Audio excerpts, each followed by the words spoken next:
थार का डेजर्ट अब हरियाली में बदल रहा है। सुनने में कितना अच्छा लग रहा है, पर क्या ये बात सच में अच्छी है कि रेगिस्तान में पेड़ उगेंगे या फिर हम देने वाले हैं किसी एक नई आपदा को जन्म? चलिए समझते हैं इस विश्लेषण के अंदर। थार का डेजर्ट एक नेचुरल लैंडस्केप है जिसका जन्म हमारी प्रकृति के द्वारा किया गया है, ना कि इंसानों के द्वारा। आज समझते हैं सबसे पहले इसके महत्व को और फिर समझेंगे कि क्या रेगिस्तान में पेड़ उगाना सही है। भारत में जो मानसून आता है उसके पीछे थार डेजर्ट का बहुत इंपॉर्टेंट रोल। भारत में जो थार का मरुस्थल है उसका टेम्परेचर अप्रैल, मई और मिड जून में धीरे धीरे बढ़ना शुरू होता है और बहुत हाई चला जाता है। उससे होगा क्या कि वहां पर एक लो प्रेशर जोन क्रिएट हो जाएगा। अब यहाँ थार के मरुस्थल की कंडीशन आप समझ चुके हैं, यहाँ पर एक लो प्रेशर जोन क्रिएट हो गया है हाई टेम्परेचर की वजह से। अब चलते हैं हिंद महासागर की तरफ।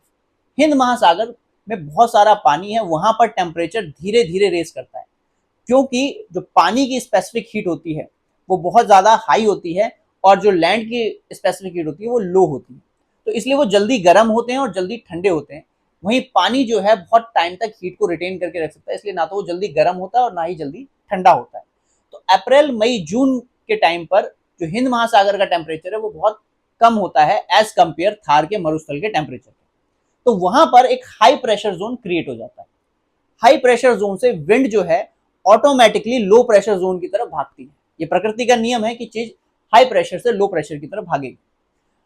अब जब वो विंड भागती है तो वो विंड अपने साथ मॉइस्चर को लेकर के जाती है। हिंद महासागर का पानी हवा में मॉइस्चर के तौर पर सीधा पहुंचता है, कहां पर? थार मरुस्थल की तरफ कूच कर देता है। थार मरुस्थल तक पहुंचने से पहले पहले उसे कई बार पहाड़ पठारों का सामना करना पड़ता है, हिमालय का सामना करना पड़ता है, जिससे कि वहां पर क्लाउड की फॉर्मेशन होती है और बारिश होती है, मतलब मानसून आ जाता है। अब अगर थार का मरुस्थल गर्म नहीं होगा, उसका टेम्परेचर नहीं बढ़ेगा, तो आप खुद सोचिए कि क्या आपदा आएगी। मॉनसून डिस्टर्ब हो जाएगा, डिले हो जाएगा, बारिश कम होगी तो उससे फसलें कम उगेंगी क्योंकि हमारा देश एक मानसून आधारित देश है। मतलब हम मानसून के ऊपर सबसे ज्यादा डिपेंडेंट रहते हैं, हमारे किसान मानसून पे सबसे ज्यादा डिपेंडेंट रहते हैं। अब अगर बारिश कम होगी तो हमारी फसलें कम उगेंगी और महंगाई दर बढ़ जाएगी, जिससे हमारी अर्थव्यवस्था बिगड़ सकती है। ये तो हुआ आर्थिक कारण कि थार के मरुस्थल को रेगिस्तान ही रहने दिया जाए, वहां पर पेड़ पौधे ना उगाए जाए, वहां पर उसे ग्रासलैंड जो है बनाने की कोशिश ना की जाए।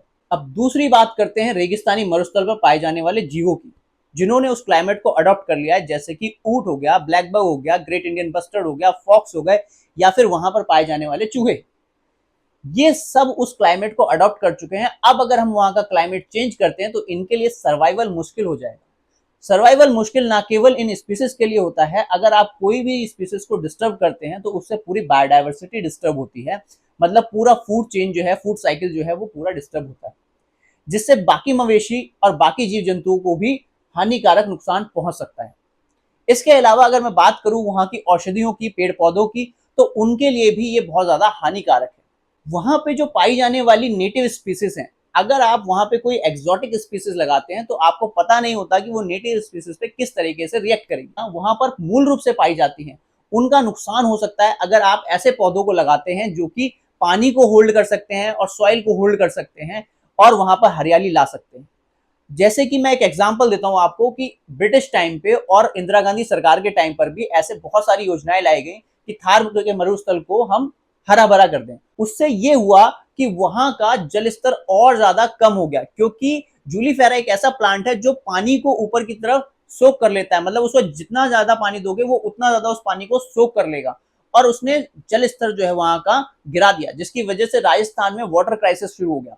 ये चीज बताती है कि किसी एक्सोटिक स्पीसीज को अगर लगाया जाए तो वो नेटिव स्पीसीज को भी खराब कर सकते। तो अगर हम किसी भी बाहर की स्पीसीज को लगाते हैं उससे बढ़िया है कि हम वहां पर खेजड़ी का पौधा लगाएं, वहां पर हम कीकड़ लगाएं। और यदि हमें उगाना ही है तो वहां की जो नेटिव घासें हैं, जैसे फॉग हो गई, सिवान हो गई, दमन हो गई, इन घासों को लगाएं, ताकि वहां के जो स्पीसीज हैं वो उसको अडॉप्ट भी कर सके और जितनी आपको हरियाली चाहिए पर्याप्त मात्रा में उतनी मिल सके। ज्यादा अति जो होती है किसी भी चीज की वो हानिकारक होती है। अगर थार का डेजर्ट डेजर्ट के रूप में हमें प्रकृति ने दिया है तो हम उसे उसी रूप में रखें। इस चीज को एक और एग्जांपल से मैं आपको समझाता हूं, शायद आप चीजों को समझ पाएंगे। एक सूक्ष्म जीव का एग्जांपल लेता हूं, चूहे का और सांप का। तो चूहे और सांप जो होते हैं डेजर्ट एरिया के, वो हमेशा ऐसी रेतीली जमीन को पसंद करते हैं जो कि धंसती हो, ना कि सख्त हो, क्योंकि वो शिकार भी रेतीली जमीन में छुप करके कर सकते हैं और अपने आप को बचा भी रेतीली जमीन में छुप के सकते हैं।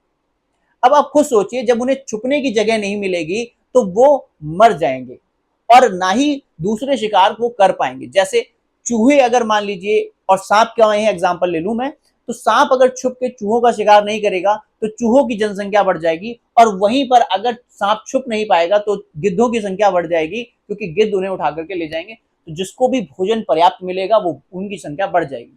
और एक स्पीसीज की संख्या कम हो जाना और दूसरे की बढ़ जाना बायोडायवर्सिटी के लिए एक बहुत बड़ा खतरा होता है। एनिमल्स के लिए वो खतरा है, बल्कि हम इंसानों के लिए भी वो चीज खतरा बन सकती है। तो केवल अर्थव्यवस्था नहीं, पूरी तरीके से आपका क्लाइमेट ही चरमरा जाएगा अगर आपने थार के मरुस्थल को जो है हरे भरे खेत में कन्वर्ट कर दिया। क्योंकि खेती के लिए ही ये हरियाली लाई जा रही है। जो water canal, Indira Gandhi canal लाई गई थी, वो भी इसी पर्पज से लाई गई थी कि किसान आसानी से सिंचाई कर सके। आज जो थार के मरुस्थल में पेड़ उगाए जा रहे हैं वो भी इसी उद्देश्य से उगाए जा रहे हैं कि थार के मरुस्थल को हरा भरा किया जाए और वहां पे खेती की जाए। ये माइंडसेट अंग्रेजों का माइंडसेट है। अंग्रेज ऐसा माइंडसेट लेकर के जो है उन्होंने ये चीज लागू की थी सबसे पहले। अगर आप इतिहास उठा करके देखेंगे तो थार के मरुस्थल को कई बार हरा करने की कोशिश की गई है, और वो सिर्फ और सिर्फ अंग्रेजों के टाइम में की गई। आज वही माइंडसेट के साथ राजस्थान गवर्नमेंट, लोकल बॉडीज और वहां के आम लोग जो है आगे बढ़ रहे हैं कि हम इस थार के मरुस्थल को हरा कर देंगे। इसके लिए प्लीज उन्हें रोका जाए। अगर वो थार के मरुस्थल को हरा करने की कोशिश करेंगे तो मध्य भारत के लोग, जहां पर वैसे ही बारिश कम होती है, हिमालय जहां पर पहले ही क्लाइमेट कंडीशंस की वजह से लैंडस्लाइड होते रहते हैं, ऐसे ना जाने कितने नेचुरल क्लैमिटी को हम निमंत्रण देंगे और इस देश को नर्क में झोंक देंगे। जैसा हमें प्रकृति ने जो चीज सौंपी है, हम उसका सम्मान करना चाहिए और उसके साथ हमें जीना सीखना चाहिए।